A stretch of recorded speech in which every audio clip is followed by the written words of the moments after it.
When is the last time you didn't have a mullet? College. Yeah, as soon as I got out of college, I just let it eat. So indie ball. That. I mean, I even had it like down like in front. Like, I mean, it was like Jesus hair. So yeah, it's been a long road. That's the best guy. He really only needs 5 letters in his name. Fitzy!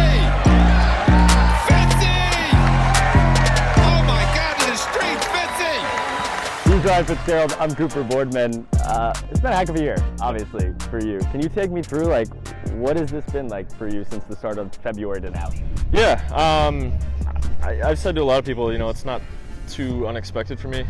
It's, you know, it's what I've trained for, and I knew I was able to do it and capable of it. And as we spoke about earlier, you know, like my numbers matched up with what's happening. So, like I said, it's not super surprising, but it's just fun. You know, it's been a long journey coming out of indie ball and now being here and playing for the WooSox and the Red Sox. It's a lot of fun. Best moment of spring training?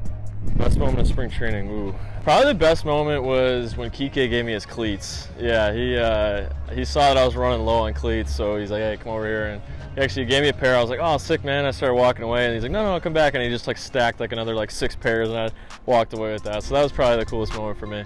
1-0 is hit high in the air to right field deep. Andrioli back to the warning track, shielding his eyes from the sun. And this one is gone, a home run. Ryan Fitzgerald's done it again.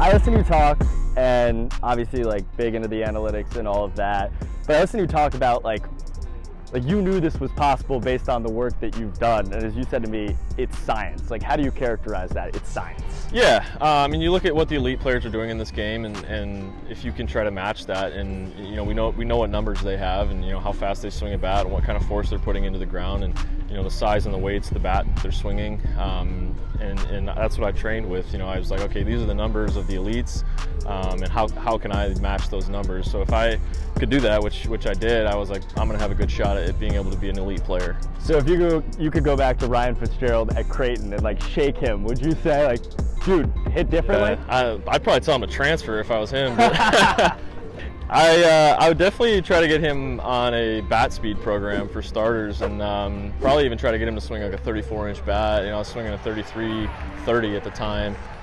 Just trying to be that barrel to ball guy, kind of like hitting stuff the other way. And I would just give him permission to, you know, hey, hit a ball in the air, pull side, which I didn't have at that school. So as soon as I got out of there, that was when my career kind of changed. I've heard you say that a few times, like, I've gotten permission to hit home runs. Yeah. How liberating is that? It's a great feeling. You know, it's going into indie ball, it's like they don't care about development there. They're like, we want to win and we want to win now. And I was like, okay, I'm gonna try to hit a home run every time. Like, I didn't quite know what I was doing at the time, but like, it was good for me to try to learn on my own, and now I think the consistency of knowing how it actually works is huge for me.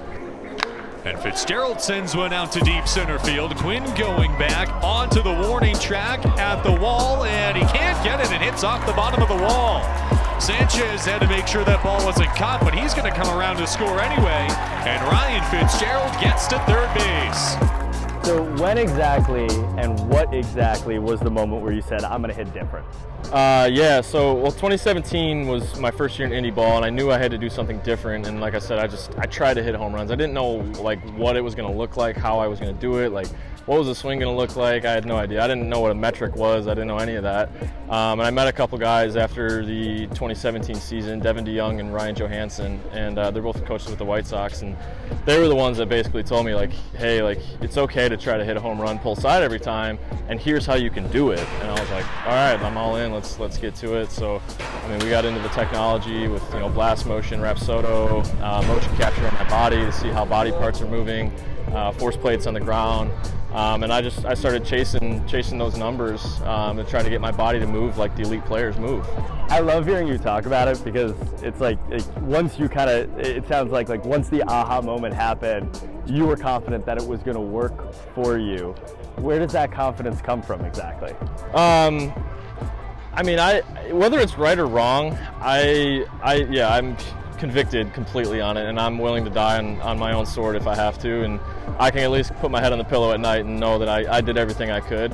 But for me, I mean, like we spoke about earlier, it's just science is facts. Like, you know, you can talk about all this subjective stuff, like, hey, you know, get in your legs or, you know, see the ball. Like, okay, sure, but like if I don't have like the measurables there, none of that's going to matter. So that's kind of where the confidence comes from.